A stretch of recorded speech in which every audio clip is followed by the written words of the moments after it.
Bismillahirrahmanirrahim. Assalamualaikum warahmatullahi wabarakatuh. Izin Bapak Ibu Tuton menjelaskan ya presentasi dari tugas filsafat ilmu. Dari filsafat ilmu ini ada 3 fondasi filsafat ilmu. Yang pertama adalah ontologi, kemudian epistemologi dan aksiologi. Mereka itu bertiga seperti GPS. Biar ilmu itu nggak nyasar atau nggak lari kemana-mana. Contohnya seperti analogi cepatnya. Kenapa penting? Bayangin, ilmu itu kayak perjalanan pakai GPS. Fondasi, peran di GPS. Atau pertanyaan, ontologi, tujuan mau kemana ya. Dan epistemologi, rute lewat mana. Aksiologi atau aliran jalan atau aliran lalin, boleh ngebut atau enggak ya. Misalnya seperti itu. Kalau yang satu rusak ya, yang satu rusak dari 3 fondasi tersebut pasti bakalan nyasar, nabrak atau ditilang ya. Itu permisalan seperti ilmu yang kita pakai. Dari yang kedua ya, ontologi itu sama dengan penjelasannya tuh seperti apanya, fungsinya. Yang fungsinya dari ontologi itu adalah nentuin wilayah ya. Kalau kita sedang perjalanan kita memakai ilmu ontologi, apanya, fungsinya itu menentuin wilayah, main ilmu biar enggak nyasar ke sana kemari. Yang ketiga realitas ya. Yang satu fisik, batu, sel, air bisa diukur. Kemudian yang kedua adalah sosial, uang negara ada karena disepakatin. Yang ketiga adalah dari 3 jenis realitas itu adalah konseptual ya. Angka 7, keadilan ada di logika ya.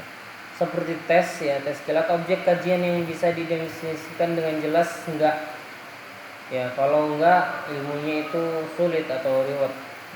Yang keempat adalah contoh ontologi. Contoh ontologi itu ilmu dan objek kajian atau batasan. Kemudian biologi itulah makhluk hidup yang enggak bahas malaikat. Sosiologi adalah masyarakat yang enggak ngurusin struktur atom. Kemudian yang matematika adalah angka dan pola, enggak peduli kamu lagi sedih. Intinya fisika enggak bakal meneliti cinta dan karena benda objek. Yang keempat adalah epistemologi. Yang kelima adalah epistemologi, taunya dari mana ya. Maksudnya epistemologi itu adalah taunya itu dari mana, seperti pertanyaan. Fungsi ya. Fungsinya dari epistemologi adalah SOP biar ilmu itu enggak asal klaim ya, enggak asal menyebutkan, dan harus ada data ya, harus ada data dan bersumber dari mana ya. 4 sumber ilmu yang bisa kita klaim adalah, yang pertama adalah empiris, eksperimen atau survei ya. Yang kedua adalah rasional. Rasional adalah logika dari pemikiran ilmuwan dan pemikiran kita yang memikir agar logika itu jalan ya. Makanya kadang ada bahasa ayo berpikir rasional. Maksudnya berpikir rasional adalah berpikir secara logika dan sesuai data. Kemudian di ketiga itu ada intuitif atau ilham, atau ilham sama dengan ilham atau ide awal. Ide awal semisal kita pengen sesuatu berbuat seperti ini, kita punya ide, kita punya niat, dan itu yang akan dilakukan. Dan keempat adalah otoritatif. Ya, otoritatif itu seperti kata ahli atau yang bisa menguatkan suatu perkataan, atau menguatkan suatu tujuan yang ingin kita sampaikan. Semisal contohnya adalah kalau orang nggak percaya, gimana cara buktiinnya? Ya, jawabnya pokoknya bukan ilmiah, pasti seperti itu. Makanya kita harus ada 4 sumber ini ya, sumber ini supaya bisa mengklaim pendapat kita itu benar dan tidak asal ngomong. Ya, yang keenam adalah aksiologi. Ya, yang maksudnya adalah aksiologi itu buat apa?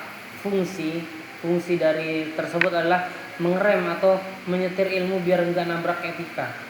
Contohnya, kalau semisal ada sebuah pendapat di keilmuan, pasti ada yang menanya, itu buat apa?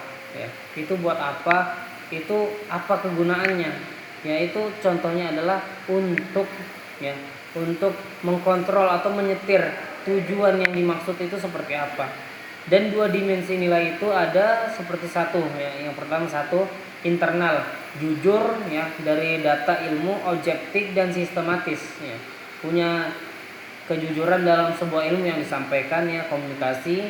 Kemudian objektif, dia memiliki sebuah data yang bisa disampaikan dan sistematis, mudah dimengerti bagi kalangan awam ya, awam biasa atau memang sudah tingkat kedokteran ya, tingkat keilmuan yang lebih tinggi.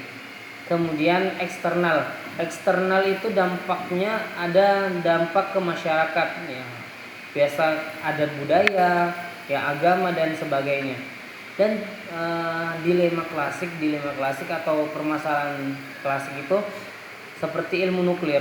Ilmu nuklir itu bisa buat PLN listrik murah, bisa buat atom ya. Jadi tinggal milih mau ngambil yang baik atau yang buruk.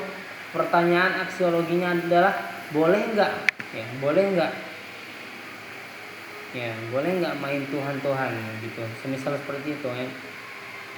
Yang ketujuh adalah studi kasus ilmu yang ngegame, seperti fondasi aplikasi di ilmu otot ya kalau cacat. Kemudian seperti fondasi aplikasi di ilmu otot ya atau cacat. Kemudian ontologi, objek seperti protein, hormon, percaya sugesti doang bikin gede ya. Epistemologi, metode ya, seperti metode uji lab, ukur lingkar otot, review jurnal ya, cuman pakai testimoni itu biasanya hoax ya. Kemudian aksiologi itu adalah tujuannya ya, dia bertujuan memberitahukan tujuannya itu apa, sehat, kuat ya, pada penjualan steroid ke anak 15 tahun nggak etis ya. Yang satu runtuh semua.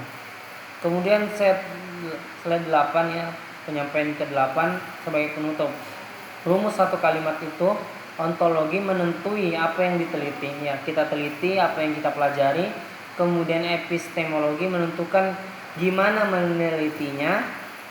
Yang ketiga adalah aksiologi, nentuin apa hasil dari penelitian tersebut. Kesimpulannya dari ilmu tanpa tiga fondasi ini ya, ketika kita mempunyai ilmu yang bisa kita sampaikan tanpa tiga fondasi ini cuman opini ya, ilmu dan plus tiga fondasi yang disampaikan, ontologi, epistemologi dan aksiologi, bisa diterima dan mempunyai data dan dipertanggungjawabkan insyaallah dunia dan akhirat. Terima kasih. Insyaallah cuman itu saja yang disampaikan dari tugas kuliah filsafat ilmu. Semoga bisa bermanfaat bagi teman-teman yang lain dan juga menjadi berkah insyaallah dari penyampaian tersebut. Wassalamualaikum warahmatullahi wabarakatuh.